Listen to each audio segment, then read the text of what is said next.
Hello, I am Dr. Narendran, cardiologist working in Mehta Hospital. So, இப்போ என்ன இன்னைக்கு பேசுற டாபிக் என்னன்னா ஹார்ட் அட்டாக் வந்து ஏன் இவ்வளவு காமனா இருக்கு அப்படின்னு பார்க்கும்போது டயபெட்டிஸ் அண்ட் இந்த கொலஸ்ட்ரால் லெவல்ஸ் வந்து நிறைய பேர் கண்ட்ரோல்ல வைக்கிறது தான் மெயின் காரணமா இருக்கு.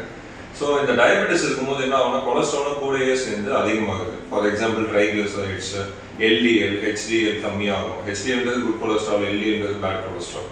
ஸோ இப்போ டயபெட்டிஸ் நம்ம சரியாக கண்ட்ரோல் பண்ணும்போது இதுவும் சேர்ந்து கூட அதிகமாகிடுது. ஸோ இப்போ நம்ம என்ன பண்ணோம்னா நெக்ஸ்ட் நம்ம வந்து இந்த 35-40 இயர்ஸ் இருக்கும்போதே நம்ம ஃபுல் பேனல் பண்ணி டயபெட்டிஸ் எப்படி கண்ட்ரோலாக இருக்கா இல்லையா, கொலஸ்ட்ரால் எப்படி இருக்குது அப்படின்றத பார்த்து நம்ம கண்ட்ரோலாக வச்சுக்கிட்டா complications like heart attack, stroke இதெல்லாம் வந்து நம்ம ப்ரிவென்ட் பண்ணலாம் இன் யங்கு. ஏன்னா யங்கில் வந்து ஏதாவது ஹார்ட் அட்டாக்கோ ஸ்ட்ரோக் ஆச்சுன்னா நம்ம வந்து அவங்க ப்ரொடக்டிவிட்டி அந்த ஃபேமிலி எஃபெக்ட் ஆகுது எல்லாமே அதிகமாக இருக்கும். So better to be safe than sorry. Thanks.